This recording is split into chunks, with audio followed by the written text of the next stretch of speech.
China continues to struggle to rein in COVID-19 outbreaks. The capital, Beijing, today reported 34 new locally transmitted cases. That's up from 33 yesterday.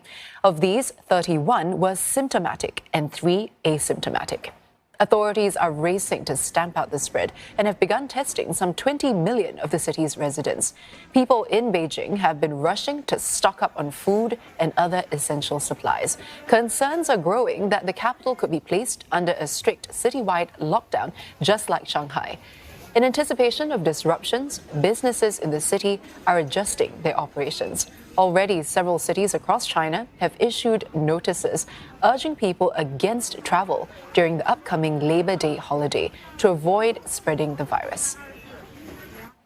And as Olivia Siong reports, Chinese authorities have adopted batch testing to detect cases more quickly.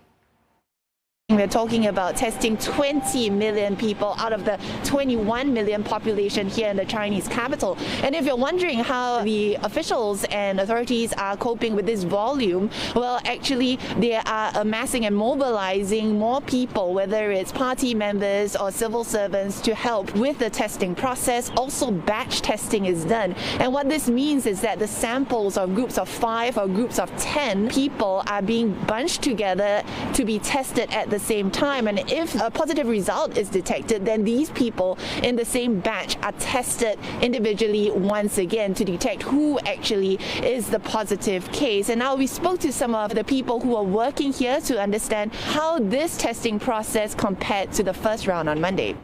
比较顺利，比第一次做的时候，可能天倦夜忙，再加上北京的政策啥的，人少了，却比上次少很多。上次我等了2个小时，这次1个小时左右就完事儿了。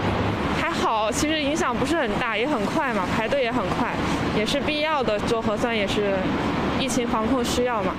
Well, overall, officials are saying that mass testing is the way to go, as this is the only way, they say, to be able to detect any further cases in the city, especially as we are dealing here with the contagious Omicron variant. And so mass testing is likely to continue. Some form of contact tracing is also still continuing to be done. We constantly are getting news alerts listing out places where the positive cases had been to. And this is now a very long list of places, and citizens here are being asked to check and cross-reference to see if they may have overlap, in these places with any of these positive cases, and if they have, to report themselves to the neighborhood committee. But experts are certainly saying that there are huge challenges with this strategy, given that Beijing is a mega city and people don't necessarily live and work in the same place. So there's lots of crisscrossing across the city as well. And